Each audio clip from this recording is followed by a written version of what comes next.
Mein Name ist Ralf und heute ist der 16. Juli 2020 und ich melde mich aus dem New Yorker Großraum. Heute versuche ich, die dritte Frage zu beantworten: Wie sieht die Situation in den USA aus und wie nehme ich sie wahr? So, hier vor Ort ist das Leben wieder einigermaßen normal. Abstandsregeln und Maskenempfehlungen sind weiterhin in Kraft.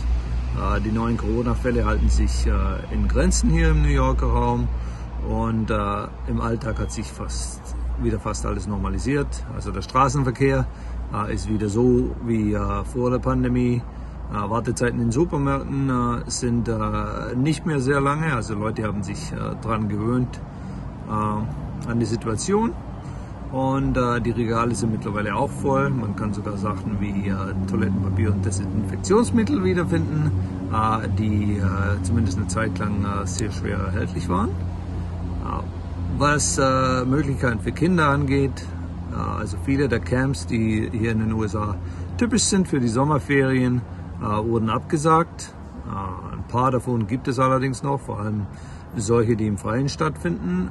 Unsere Tochter beispielsweise spielt Tennis im Freien und viele Geschäfte sind auch wieder geöffnet, nicht alle, aber doch viele, und Restaurants dürfen mittlerweile auch wieder Gäste im Freien haben und limitierte Anzahl von Gästen innerhalb von Restaurants sind mittlerweile hier zumindest auch gestattet, zwar noch nicht in New York City, aber hier in den Außenbezirken.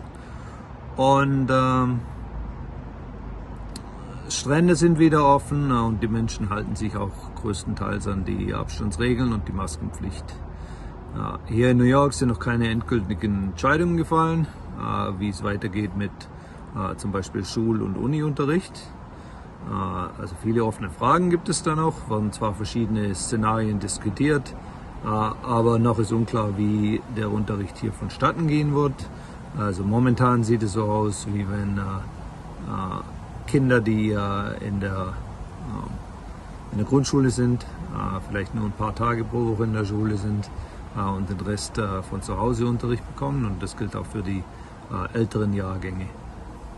Was den Rest des Landes angeht, im Rest des Landes sieht es ein bisschen anders aus. Also momentan explodieren in vielen Staaten die Zahlen an Coronavirus-Infizierten, und man hat auch so ein bisschen das Gefühl, dass das Ganze zumindest ein bisschen außer Kontrolle ist oder ganz außer Kontrolle, und viele Leute hier irgendwie den Ernst der Lage immer noch nicht verstehen, und vor allem gibt es auch mangelnde Koordination zwischen den verschiedenen Regierungsebenen auf Bundesebene und auf Staatsebene. Und wir werden sehen, was in den nächsten Wochen passiert, welche Entscheidungen getroffen werden, was vor allem Schulen angeht. Und von den Schulen hängt dann auch ab, wie der ganze Arbeitsmarkt hier dann aussehen wird, wenn Leute wieder arbeiten können, da ihre Kinder dann hoffentlich großteils in der Schule sind.